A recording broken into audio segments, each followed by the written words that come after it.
구약성경 321페이지 전후에 있습니다. 여호수아 2장 9절부터 11절까지의 말씀 제가 읽도록 하겠습니다. 말하되 여호와께서 이 땅을 너희에게 주신 줄을 내가 아노라. 우리가 너희를 심히 두려워하고 이 땅 주민들이 다 너희 앞에서 간담이 녹나니 이는 너희가 애굽에서 나올 때 여호와께서 너희 앞에서 홍해 물을 마르게 하신 일과 너희가 요단 저쪽에 있는 아모리 사람의 두 왕 시온과 옥에게 행한 일 곧 그들을 전멸시킨 일을 우리가 들었음이니라. 우리가 듣자 곧 마음이 녹았고 너희로 말미암아 사람이 정신을 잃었나니 너희의 하나님 여호와는 위로는 하늘에서도 아래로는 땅에서도 하나님이시니라. 아멘. 오늘 이 시간에는 여호수아 강의 세 번째 시간입니다. 오늘 읽은 이 본문 말씀을 중심으로 여호수아 2장을 가지고 한 사람을 위해라고 하는 제목으로 하나님의 말씀을 함께 살펴보도록 하겠습니다. 제가 계속해서 말씀드리고 있는 여호수아서의 특징 아마 이제 기억하실 것입니다. 여호수아서는 하나님의 신실하심과 그분의 사랑이 가장 잘 드러난 성경이다라고 계속해서 말씀을 드렸습니다. 저는 그러한 이 여호수아서 성경 중에서도 사실 오늘 우리가 함께 살펴볼 이 본문인 여리고 성 정탐 이야기가 그 모습을 가장 잘 보여주고 있다라고 그렇게 생각합니다. 여리고 성 정탐과 또 그 안에서 라합과 관련된 이야기는 9장에서 등장하는 이 기브온 족속과 함께 하나님께서 이스라엘에게 요구하시는 이 가나안 사람들의 진멸이 어떠한 것인지, 그 진멸의 범위가 어떻게 행해져야 하는지 이것에 대해서 보여준다라고 볼 수 있습니다. 하나님께서는 이미 창세기 15장에서 아브라함에게 그의 후손들이 가나안에 정착하게 될 것을 말씀하셨고, 지금 당장이 아닌 것에 대해서 아직 가나안 사람들의 죄악이 가득 차지 않았기 때문이다 라고 말씀하셨습니다. 창세기 15장 16절을 보면 내 자손은 4대 만에 이 땅으로 돌아오리니 이는 아모리 족속의 죄악이 아직 가득 차지 아니함이니라 하시더니 라고 말씀을 하죠. 그렇다면 하나님께서 이제 가나안 사람들을 진멸하고 그들의 땅을 정복하라는 것은 창세기에서 말하는 그들의 죄가 가득 찼다라고 하는 것을 의미하는 것이죠. 그렇다면 이제 하나님께서는 이 죄악에 물든 가나안 땅을 완전히 멸하실까요? 그곳에 있는 모든 사람들과 가축까지도 이제 다 죽은 목숨이 되는 것일까요? 과연 하나님이 이 심판을 행함에 있어서 그 기준은 어떠한 것인지, 그분께서 이 사건을 통해 우리에게 보여주시고자 하는 것이 단지 사람들이 이야기하는 것처럼 엄중한 심판뿐인지, 그것을 오늘 말씀을 통해서 확인해보고 또 이 말씀이 주는 교훈을 함께 생각해보고자 합니다. 여호수아 2장 1절 말씀을 먼저 보면 눈의 아들 여호수아가 시딤에서 두 사람을 정탐꾼으로 보내며 이르되 가서 그 땅과 여리고를 엿보라 하매 그들이 가서 라비라 하는 기생의 집에 들어가 거기서 유숙하더니 라고 말씀합니다. 모세 시절 이스라엘은 이미 가나안 땅을 정탐했었습니다. 12명의 정탐꾼이 40일 동안 가나안을 정탐한 후에 10명의 정탐꾼은 이 땅이 매우 풍족하고 좋은 땅이지만 그 성읍과 군사들이 너무나도 강력하기 때문에 우리는 그 땅을 점령할 수 없을 것이다 라고 이야기를 했습니다. 반면에 정탐꾼들 중에 2명 여호수아와 갈렙만이 그 땅을 점령할 수 있을 것이다 라고 이야기를 했죠. 그러나 결국 이스라엘은 이 10명의 정탐꾼의 말을 따랐습니다. 그래서 그들은 좌절하였고 상황을 이렇게 만든 하나님과 모세를 원망하였습니다. 이에 하나님께서는 믿음이 없이 불순종한 이 출애굽 1세대들에게 여호수아와 갈렙을 제외한 누구도 가나안 땅에 들어가지 못하고 광야에서 죽게 될 것을 말씀하셨고, 이스라엘 백성들은 40일의 이 하루를 1년으로 계산하여 40년간 광야에서 연단을 받아야만 했습니다. 이것이 참혹한 가나안 땅 1차 정탐과 관련된 결론입니다. 그리고 이제 40년이 지났습니다. 그리고 출애굽 2세대가 다시 이 땅 앞에 선 것입니다. 먼저 여호수아는 정탐꾼들을 은밀하게 요단강 서쪽으로 파견했습니다. 여리고성의 상황을 알아보기 위해서 두 사람을 선별해서 보냈던 것입니다. 그런데 여리고성을 점령한 후의 모습은 우리가 이후에 다루게 되겠지만, 이 여리고성을 점령함에 있어서 사실 인간이 주도하는 그 어떠한 모습도 등장하지 않았다라고 하는 것을 우리는 이미 다 알고 있습니다. 그렇다면 이 정탐이 과연 필요한 것이었는가라고 하는 의문이 들 수밖에 없는 것이죠. 그래서 일부 학자들은 이 정탐에 대해서 여호수아가 뭔가 좀 불안한 마음이 있었기 때문에 정탐을 보냈다라고 하는 식의 부정적인 해석을 하는 학자들도 있습니다. 또 하나님의 명이 아니었다라고까지 강력하게 주장하는 사람들도 있죠. 그러나 하나님의 놀라운 위로와 격려를 1장에서 이미 경험했었던 이 여호수아가 첫 번째 내리는 명령에서부터 하나님께 묻지 않고 독단적으로 이런 결정을 내렸다. 그가 두려워했다. 또 정탐꾼들로 인한 폐해를 직접적으로 경험하고 살아있는 유일한 두 사람 중에 한 명이었던 여호수아가 그것을 잊고 또다시 정탐꾼을 보냈다라고 하는 것은 쉽게 납득할 수가 없는 그런 내용입니다. 그렇게 이것은 하나님이 주도하신 것으로 이것을 의심할 필요는 없는 것입니다. 그리고 그 안에는 무엇보다도 중요한 하나님의 두 가지의 계획이 담겨져 있습니다. 지난 시간 여호수아에게 사랑을 담아 위로로 또 격려하셨던 그 하나님께서 이번에는 또 어떤 사랑을 우리에게 보여주실까요? 이것을 좀 기대하시면서 오늘 말씀을 같이 나누시면 좋을 것 같습니다. 그 첫 번째는 바로 라합이라는 여인을 위한 하나님의 계획입니다.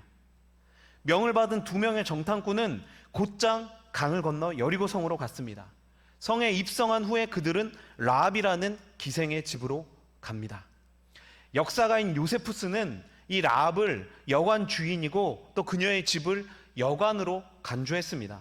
그러나 원어를 통해서 보면 이 여인의 직업이 창녀다라고 하는 것이 명확하게 밝혀지고 있는 것이죠.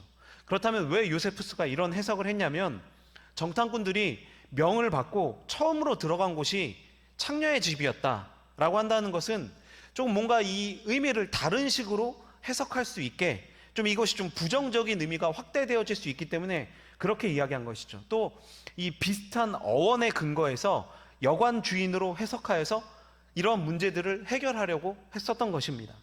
그러나 당시 기생의 집에는 사실 외부인들이 굉장히 많이 드나들었기 때문에 의심을 받지 않고 머물 수 있는 최적의 장소가 바로 어떻게 보면 좀 이상할 수도 있지만 이 기생의 집이었다라고 하는 것입니다. 또 당시 여관을 운영한다라고 하는 것은 지금의 어떤 숙박업소를 운영하는 것과는 조금 다른 의미였습니다. 여관이라고 해도 거기에는 암묵적으로 어떠한 성과 관련된 거래들이 발생하고 있었던 점을 들어서 생각해 보면 사실 어떤 직업으로 보던 간에 이 라합이 가나안 사회에서 최하층에 자리하고 사람들에게 제대로 인정받지 못했다라고 하는 의미에 있어서는 의심할 여지가 없는 것입니다. 그리고 우리가 이 사건을 대하면서 자주 잊어버리는 것이 있는데 그것은 바로 이 여리고성이 얼마나 강한 성이었는가라고 하는 것입니다. 비록 이스라엘의 한 성 한 번에 무너져 버린 인간들 입장에서 보면 굉장히 초라한 성으로 비춰질 수 있지만 원래 이 성은 가나안 전체에서 가장 강력한 성으로 이름이 드높았었던 성입니다. 그리고 이 가나안 전체에서 이 가나안을 상징하는 요즘으로 따지면 랜드마크와도 같은 그러한 성이 바로 이 여리고성이었다라는 것입니다. 그 한 단면이 오늘 본문에서 등장합니다. 기생의 집에 숨어들면 안전할 것이다. 발각되지 않고 잘 정탐을 할 수 있을 것이다 라고 하는 이 예상은 보기 좋게 실패했습니다. 그들의 정체는 바로 발각되었죠. 단지 의심을 받는 정도가 아닙니다. 2절 말씀을 보면 이스라엘 자손 중에 몇 사람이 이 땅을 정탐하러 왔다라고 하는 정말 완벽한 보고가 들어간 것입니다. 지금처럼 CCTV가 일반화되어 있는 그런 상황도 아니고 어떻게 이런 일이 가능할까요? 그것은 이 여리고성의 경비가 그만큼 삼엄하고 이 성이 그만큼 방비가 잘 되어 있는 성이다라고 하는 것을 반증하는 것입니다. 이 성이 왜 최고의 성인지가 증명이 되어지고 있는 것이죠. 그런데 이 위기가 반전을 만듭니다. 왕의 부하들이 이 첩보를 듣고 라합의 집을 찾아갔을 때는 이미 그녀가 지붕 위에 정탐꾼들을 숨기고 난 후였습니다.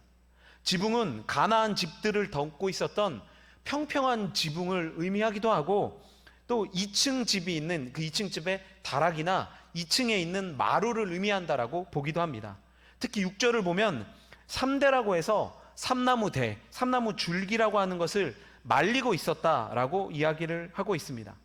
그러니까 그러한 것들을, 곡식을 말리고 저장해 놓는 곳, 그곳에는 분명히 여러 곡식들이 많이 쌓여 있을 것이기 때문에 그곳에 이 정탐꾼들을 숨겼다라고 하는 것입니다. 그리고 이제 라합은 찾아온 군사들에게 거짓말을 합니다.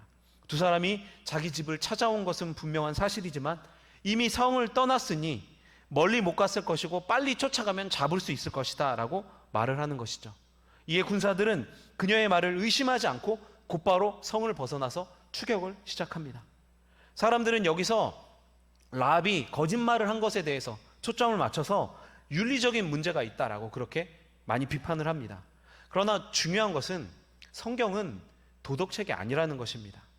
자신의 목숨을 걸고 정탐꾼들을 보호한 라합의 행동은 뭐 이게 선의의 거짓말이냐 악의의 거짓말이냐, 사실 뭐 이러한 논쟁을 할 필요도 없는 것입니다.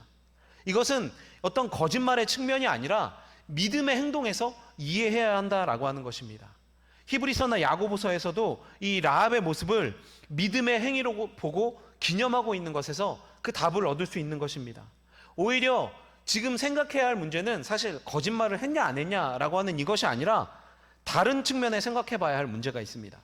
왜 군사들은 겨우 기생이 하는 말에, 뭐 표현이 조금 저속할 수도 있습니다, 기생 따위가 하는 말에 왜 의심조차 하지 않고 그 말을 그대로 믿고 떠난 것일까요? 라합이 너무 연기를 잘했던 것일까요? 이유는 사실 굉장히 간단합니다.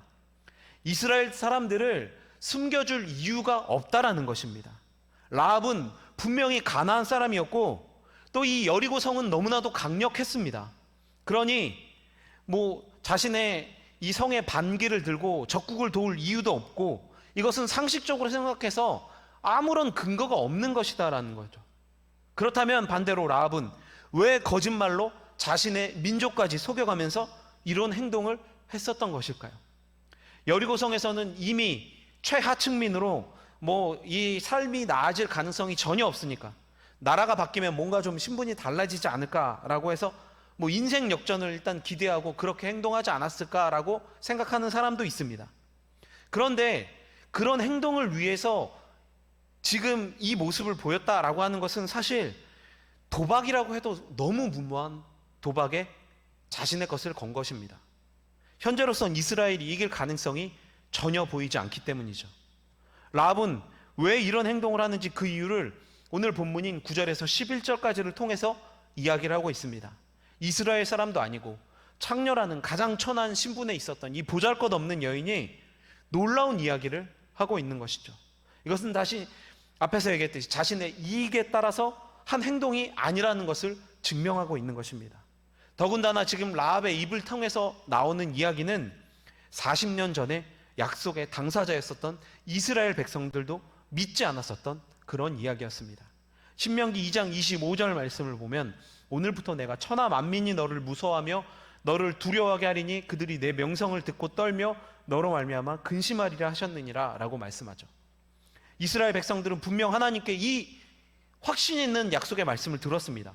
그러나 가나안 땅을 정탐하고 난 후에 두려움에 떨었습니다. 그들과 비교하면 우리는 메뚜기와 같다라고 스스로 비하하고 좌절했습니다. 이것이 바로 하나님이 지적하셨던 불순종이다라고 하는 것이죠. 그런데 지금 라합이 뭐라고 이야기를 하고 있습니까? 9절 말씀을 보면 말하되 여호와께서 이 땅을 너희에게 주신 줄을 내가 아노라. 우리가 너희를 심히 두려워하고 이 땅 주민들이 다 너희 앞에서 간담이 농나니라고 말을 하죠. 이스라엘 백성들조차, 그 약속의 당사자였었던 백성들조차도 믿지 않았던 말을 지금 이제 여리고 성에 살고 있는 한낱 기생이 믿은 것입니다. 그렇다면 라합은 어떻게 이것을 믿을 수 있었던 것일까요? 10절과 11절 말씀을 보면 성경에 등장하는 여인들의 신앙 고백 중 가장 긴 신앙 고백이 이방 기생 여인의 입에서 나오고 있습니다. 그녀가 하나님을 믿게 된 것은 무엇 때문입니까? 이스라엘 백성들의 출애굽 이후부터의 이야기를 계속해서 들었다는 것입니다. 그리고 이스라엘을 위해 일하시는 그 하나님에 대한 이야기를 듣고 아, 이분이 참 하나님이시구나, 이분만이 참 신이시구나 라고 하는 그런 믿음이 생겨서 하나님을 믿게 되었다라고 하는 것입니다. 이처럼 믿음은 들음에서 나는 것입니다. 솔로몬이 하나님 앞에 구한 지혜는 다른 것이 아니라 잘 듣는 마음이었습니다. 또 성경에서 말하는 지혜는 잘 듣는 것이 지혜다라고 이야기를 하고 있습니다. 그래서 우리는 말씀을 계속해서 들어야 하는 것입니다. 그 들음이 결국 우리를 믿음으로 이끌어 주기 때문인 것이죠. 라합은 지금 그것의 현실판을 보여주고 있는 것입니다. 이스라엘의 소문을 들었습니다. 처음에는 그들의 비정상적인 승리에 관한 것들이었을 것입니다. 그들은 이길 수 없는 전쟁에서 계속해서 승리해 나갔습니다. 별 볼 일 없었던, 단지 인원만 많았었던 탈출자 집단이 강대국들을 연이어서 격파하고 그들의 땅을 점령해 나가고 있었던 것입니다. 그리고 그 비결은 이스라엘의 능력이 아니라 그들을 이끄는 하나님에게 있다라고 하는 것을 듣게 된 것이죠. 이 이야기가 그녀의 인생을 바꿨습니다.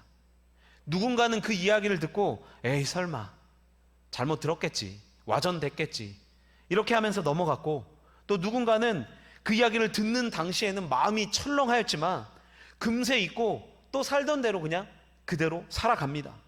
그러나 라합은 그 정도에 머물지 않았습니다. 잊지 않았습니다. 이 귀한 소식을 들었고 믿음이 생겼습니다. 그녀가 자신의 민족을 배신하면서 거짓말까지 하면서까지 이스라엘을 도운 것은 혹시 만에 하나 이스라엘이 승리할 경우를 대비해서 보험을 든 것이 아닙니다. 라합의 이야기를 듣고 추격에 나선 군사들이 빈손으로 돌아왔습니다. 그렇다면 제일 먼저 누구를 의심하겠습니까? 당연히 라합을 의심할 것이 분명합니다. 또 심하면 거짓 고발로 인해 생명을 잃을 수도 있는 그러한 심각한 상황이라는 것입니다. 누가 이 천한 기생의 생명 따위를 가치 있게 여기겠습니까? 그럼에도 라합은 지금 적극적으로 나서서 자신의 백성들이 아니라 이스라엘 백성들 편에, 더 정확히 말하자면 하나님 편에 서기를 간절히 원했던 것입니다.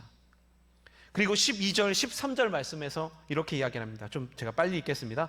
그러므로 이제 청하노니 내가 너희를 선대하였은즉 너희도 내 아버지의 집을 선대하도록 여호와로 내게 맹세하고 내게 증표를 내라. 그리고 나의 부모와 나의 남녀 형제와 그들에게 속한 모든 사람을 살려주어 우리 목숨을 죽음에서 건져내라. 이렇게 이야기하죠. 라합의 이 말 가운데 전제하고 있는 것이 있습니다. 그것은 바로 이스라엘이 승리한다라는 것입니다. 라합은 이스라엘이 승리할 것을 믿어 의심하지 않습니다. 방어에 최적화된 강대한 이중의 성읍과 최강의 군대, 정탐꾼들의 침입까지도 순식간에 알아낼 정도로 잘 준비되어진 지금 이 여리고성의 상황은 정말 잊은 듯합니다. 라합의 말을 듣고 있으면 마치 성문이 열려 있어서 그냥 이스라엘 백성들이 들어오면 되는 것 같이 너무나도 쉽게 이스라엘의 승리를 그렇게 확정짓고 있다라고 하는 것입니다. 정작 이스라엘 백성들조차도 승리를 확신하지 못하고 있는 이때에 한낱 기생에 불과한 여인, 세상에서 가장 더러운 삶을 산다고 손가락질 받던 이 라합이 승리를 확신하고 하나님의 백성이 되고자 자신의 생명과 자신의 가족, 자신의 모든 것을 걸고 있는 것입니다. 사실 2장의 이 핵심적인 내용은 바로 라합의 고백입니다. 라합이 여호와 하나님을 믿고 경외하는 일에 있어서 다른 이스라엘 백성과 다를 바가 없고 오히려 더 나은 믿음을 보여주고 있는 것 같기도 합니다. 구원의 대열에 들어가기에 충분한 믿음을 보여주고 있다는 것입니다. 이러한 믿음에 하나님께서 반응하시는 것은 사실 우리 신실하신 하나님, 믿는 자들을 버리지 않겠다라고 약속하신 하나님의 입장에서는 너무나도 당연한 것입니다. 사랑의 하나님께서는 자신을 믿는 자들을 절대로 버리지 않으시는 분이시기 때문이죠. 그 하나님의 사랑 안에는 혈통이나 신분, 그 어떠한 제약도 없다는 것입니다. 저는 이 여리고성 정탐이 하나님에 대한 소식을 듣고 믿음을 소유한 단 한 사람을 위한 계획이었다라고 이야기해도 과언이 아니다라고 그렇게 생각합니다. 그래서 오늘 이 설교의 제목도 한 사람을 위해라고 그렇게 지은 것입니다. 그 많은 사람들의 집 중에 라합의 집에 머물게 된 것, 또 그녀의 도움을 받게 된 것, 신앙의 고백을 듣게 된 것, 이 모두가 바로 하나님의 섭리로 인한 그분의 완벽한 계획이었기 때문인 것입니다.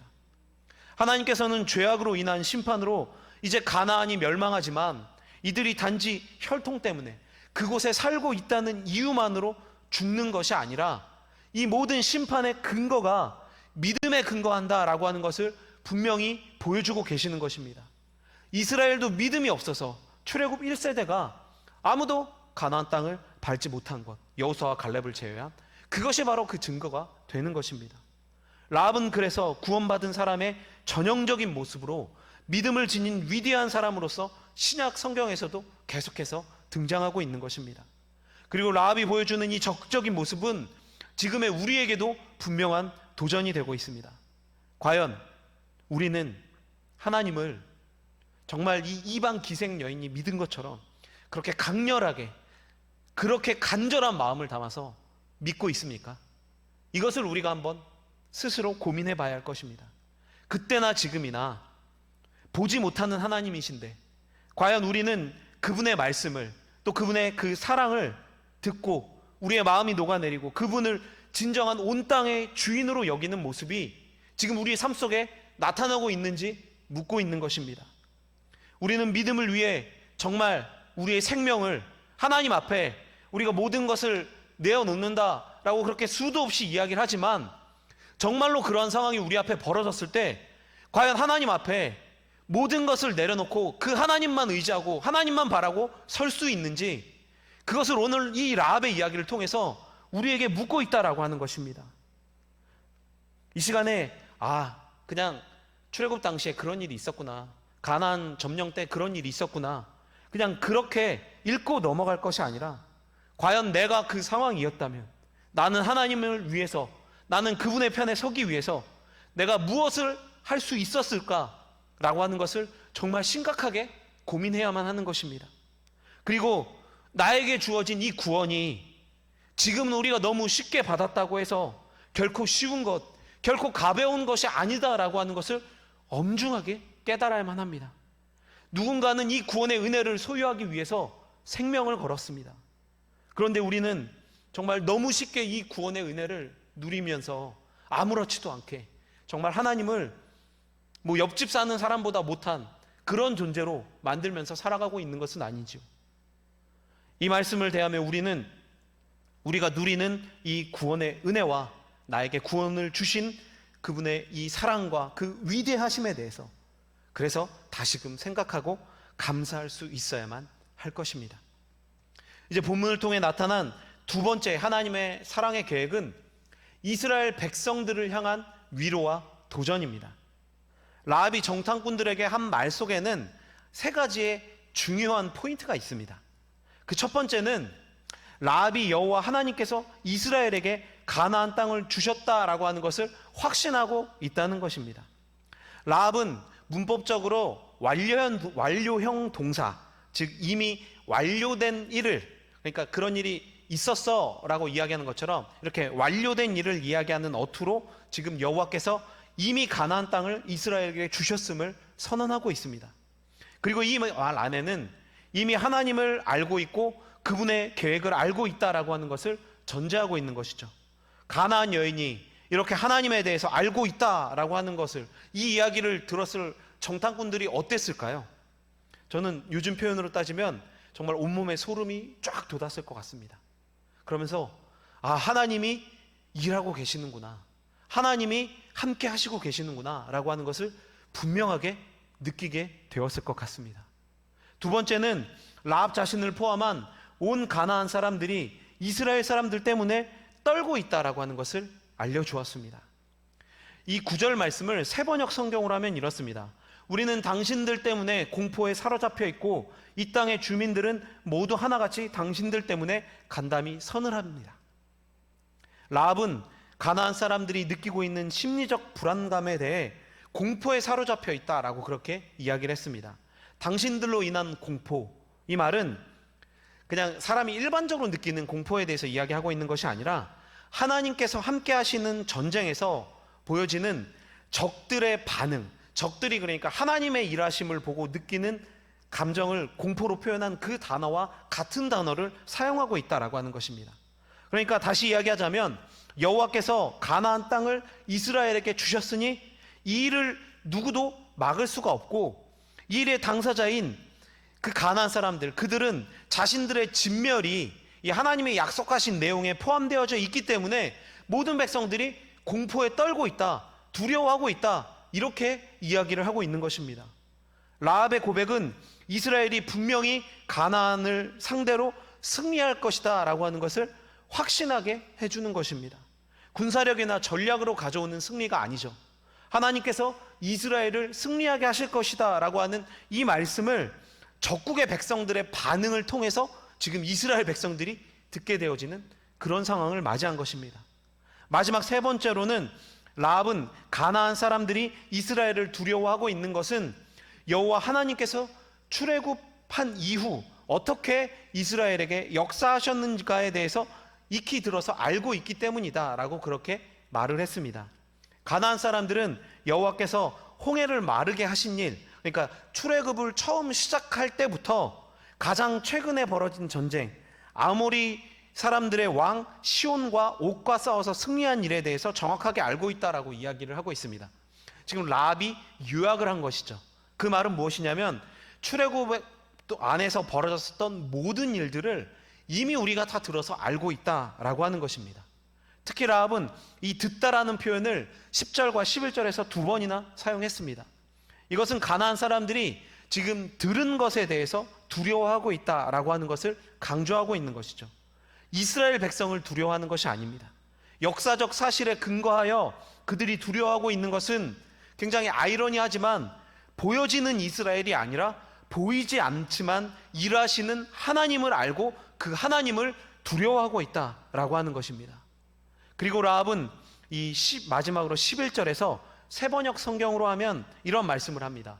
위로는 하늘에서, 아래로는 땅에서, 땅 위에서 과연 주 당신들의 하나님만이 참 하나님이십니다 라고 이야기를 하죠. 이 고백은 처음 라합이 한 고백이 아닙니다. 이 고백은 누가 한 고백이냐면 모세가 한 고백입니다. 신명기 4장 39절 말씀을 보면 그런즉 너는 오늘 위로 하늘에나 아래로 땅에 오직 여호와는 하나님이시오 다른 신이 없는 줄을 알아 명심하고 라고 이야기를 하죠. 무엇이죠? 모세와 라합이 알고 있는 사이입니까? 모세와 라합이 어떤 연관성이 있는 사람입니까? 아니죠. 지금처럼 뉴스 기사에 떠서 그것을 다 알고 있는 걸까요? 아니죠. 이것은 하나님께서 라합의 입을 통해서 분명하게 보여주고 계신다라는 겁니다. 라합은 지금 사실 정탐꾼들의 생명을 쥐고 있는 건 라합이 쥐고 있습니다. 라합이 소리만 치면 이 정탐꾼들은 그냥 죽는 것이죠, 잡혀서. 그런데 이스라엘이 여리고성을 점령할 때 자신과 가족들에게 은혜를 베풀어 달라라고 오히려 라합이 요청을 하고 있습니다. 이에 정탐꾼들은 성을 점령하는 날 붉은 줄을 창에 매달면 그 안에 있는 모든 사람들이 안전할 것이다 라고 하는 그들의 안전을 보장하는 약속을 하고 이스라엘 진영으로 돌아오게 되어집니다. 제가 앞에서 이스라엘 백성들을 향한 이 하나님의 사랑의 위로가 나타난다라고 말씀을 드렸는데 계속 라합의 말만 하고 있죠. 그러나 그럼에도 불구하고 아마 다들 눈치채셨을 겁니다. 라합의 말은 이스라엘 백성들 입장에서 들으면 정말 놀라운 말이 되는 것입니다. 단지 한 여인이 좀 신기한 말을 하네, 이 정도가 아니라 그들이 지닌 두려움의 정체를, 실체를 분명히 알고 있고 또 하나님께로부터 받은 분명한 땅의 약속, 모세의 고백까지 지금 라합의 말 속에 다 담겨 있다라고 하는 것입니다. 분명 새로울 것이 없는 라합의 고백입니다. 그러나 이것을 가나안 땅에서 정탐꾼을 만난 한 이방 여인이 했기 때문에 이것이 정말 그들의 입장에서 아주 특별한 고백이 되어지는 것입니다. 사실 이스라엘 백성들은 지금 두렵습니다. 많이 두렵습니다. 분명 약속으로 받은 땅이지만 그곳에는 강한 적들이 있지 않습니까? 하나님께서 여호수아에게 왜 세 번이나 말을 돌려가면서 여호수아를 위로하셨겠습니까? 그것은 그만큼 여호수아가 두려워하고 무서워하고 있었다라고 하는 반증이 되는 것이죠. 여호수아가 두려워했다면 이스라엘 백성들은 더 두려워하고 있었을 것이 분명한 것이죠. 과연 우리가 무엇으로 저 성들과 땅들을 점령할 수 있을지 그것을 생각하며 불안해하고 있었다는 겁니다. 그런데 정탐꾼들이 놀라운 소식을 가지고 돌아온 것이죠. 23절 말씀을 보면 그 모든 일이 이제 여호수아와 이스라엘 백성들에게 전해졌다라고 하는 것이 나타납니다. 이스라엘 백성보다 더 하나님의 일하심을 인정하고 믿음을 소유한 자를 자신들이 점령해야 할 땅에서 만나게 하신 것입니다. 그리고 두려움에 빠진 것은 하나님을 따르는 우리가 아니라 하나님을 상대해야 하는 저들이다라고 하는 이 사실에 확신을 가지게 된 것입니다. 하나님의 일하심이 놀랍다는 것을 깨닫게 된 것이고, 이제 더 용기를 가지고 하나님께서 약속하신 이 가나안 땅을 향해 나아갈 수 있게 되어진 것입니다. 라합의 말이 가져온 효과는 24절에서 분명히 나타나고 있습니다.